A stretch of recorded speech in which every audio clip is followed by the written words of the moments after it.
Okay, class 11th kinematics, அதாவது motion in straight லைனில் ஒரு இம்பார்ட்டண்ட்டான டெரிவேஷன் கொஸ்டின்.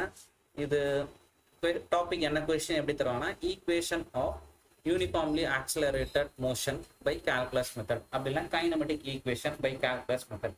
3 ஈக்குவேஷன் நம்ம 9th ஸ்டாண்டர்ட்லேயே படிச்சிருப்போம். என்னென்ன ஈக்குவேஷன்ஸ் அப்படின்னா, v is equal to u plus at, s is equal to ut plus of at square, b square minus u square is equal to 2as.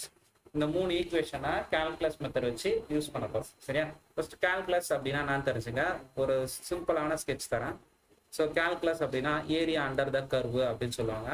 So இப்போ இது ஒரு area of ஸ்கொயர்னு நினச்சிங்க, 2 4, இதோட ஹைட்டு 4 இருக்குன்னு நினச்சிங்க. ஸோ இந்த area of the shaded region எப்படி கண்டுபிடிக்கலாம் பாருங்க. இந்த கேப் எவ்வளோ இருக்கும்? 4 - 2 2 இருக்கும். இதோட ஹைட் வந்து 4ன்னு இருக்கும். ஸோ லென்த் இன்ட்டு பிரெத்ன்னு பண்ணிங்கன்னா 2 4s are 8 ஈஸியாக கண்டுபிடிச்சிடும். சரியா? இது வந்து ரெகுலர் ஷேப்பு.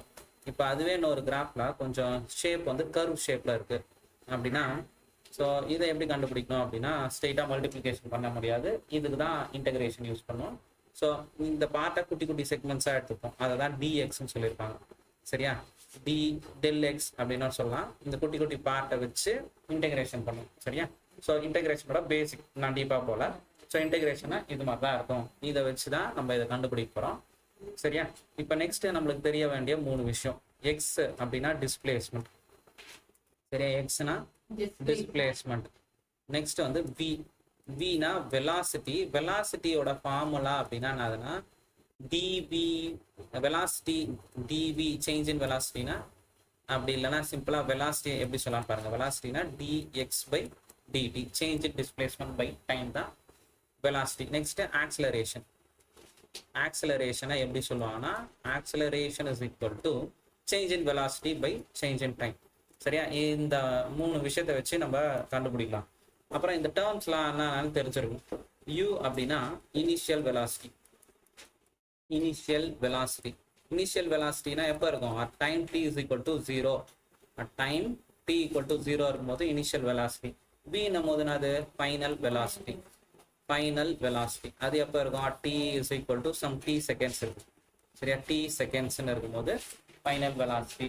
நெக்ஸ்ட் uv பார்த்தோம். நெக்ஸ்ட் tனா டைம் பீரியட்னு பார்த்துட்டோம். sன்றது டிஸ்பிளேஸ்மெண்ட், எவ்வளவு தூரம் நவுந்திருக்கு, டிஸ்பிளேஸ்மெண்ட்.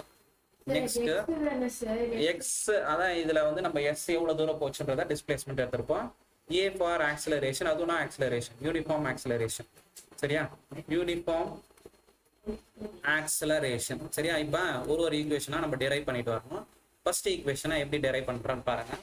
அதுக்கு நான் என்ன எடுத்துக்க போறேன்னா, வெலாசிட்டி டைம் ரிலேஷன்.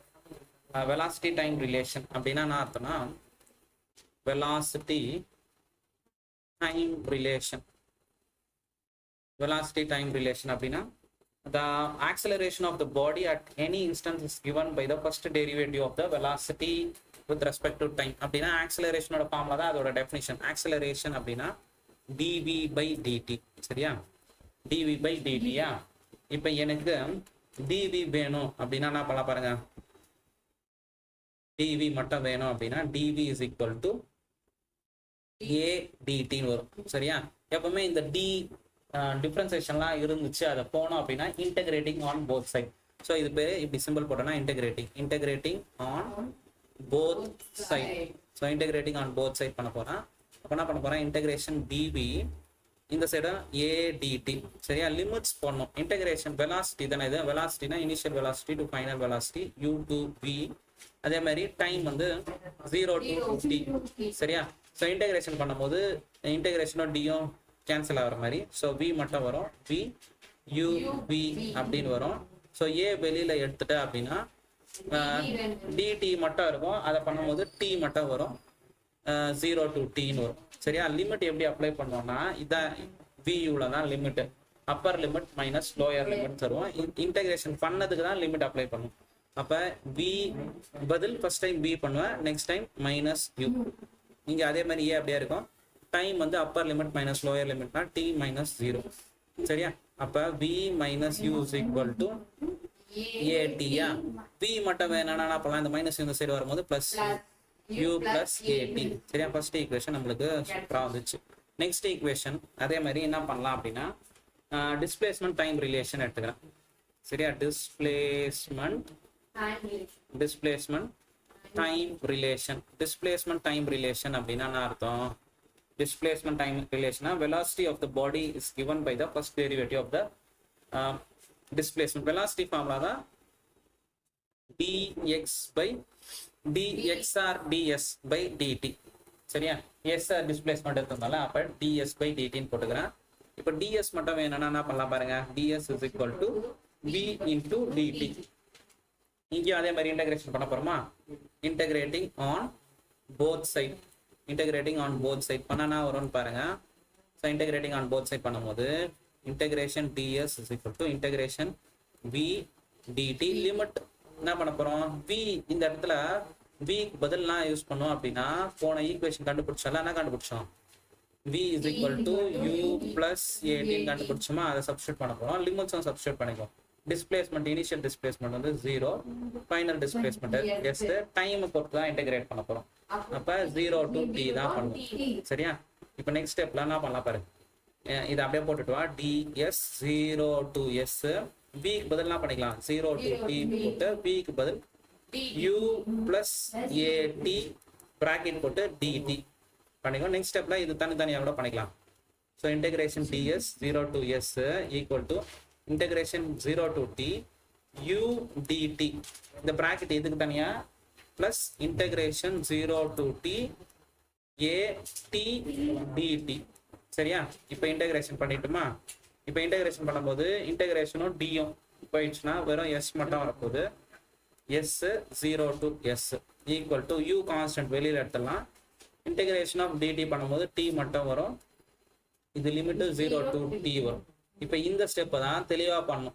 சரியா, இதோட ஃபார்முலா வந்து இங்கே எழுதுறேன், ஃபார்முலா வந்து எல்லோ கலரில் எழுதுறேன், தெரியுதா, எக்ஸ் பவர் என் டிஎக்ஸ் அப்படின்னும் போது எல்லோ கலர் தெரியல, ரெட்லேயே எழுதிக்கலாம். எக்ஸ் பவர் என் டிஎக்ஸ் அப்படின்னும் போது X power n plus 1 by n plus 1.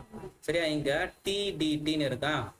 So integration of D DT அப்படின்னா டி எதுவும் இல்லைன்னா 1ன்னு அர்த்தம்.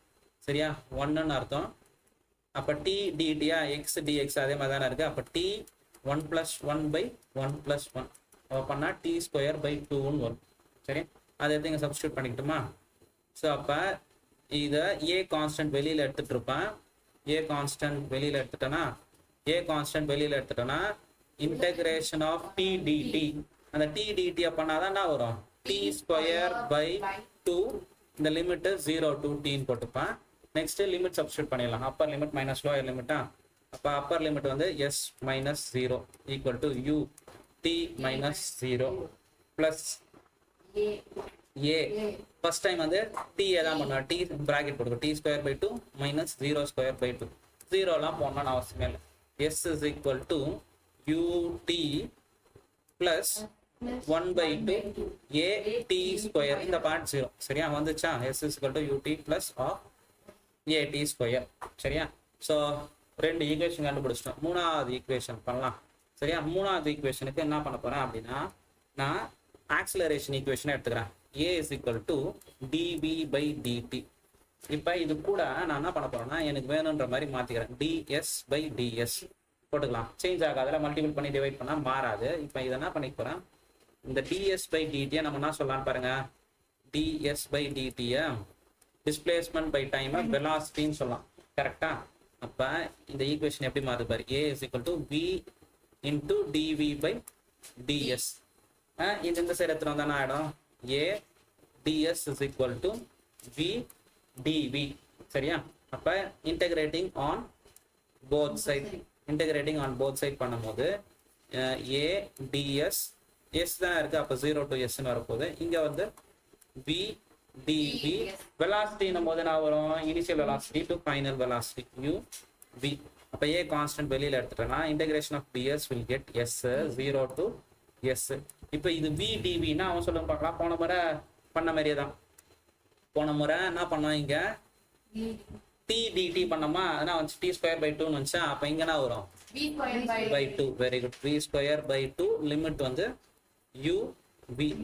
சரியா, இப்போ இங்க போட்டு வர பாருங்க, a எஸ் மைனஸ் ஜீரோ. இப்போ இந்த v தானே இன்டகிரேஷன் பண்ணோம், v க்கு பதில் ஃபர்ஸ்ட் டைம் v தருவேன் மைனஸ் லோயர் லிமிட் u தருவேன். அப்போ v square by 2 minus u square by 2. சரியா? அப்போ இது as is equal to v 2 base common தானே இருக்கு, அப்படியே 2 போடலாம். v square minus u square. அப்போ 2as is equal to v square minus u square. சரியா? ஸோ இதை எப்படி வேணா சொல்லிக்கலாம், v square minus u square equal to 2as. இதுதான் 3 ஈக்குவேஷன். இப்போ 3 ஈக்குவேஷன் அப்படியே சொல்லிடலாமா? v is equal to u plus at, s is equal to ut plus of at square, v square minus u square is equal to 2as. சரியா? Kinematic equation by the calculus method அப்படின்னா இதை எழுதிட்டு உனக்கு mark கொடுக்குறாங்க.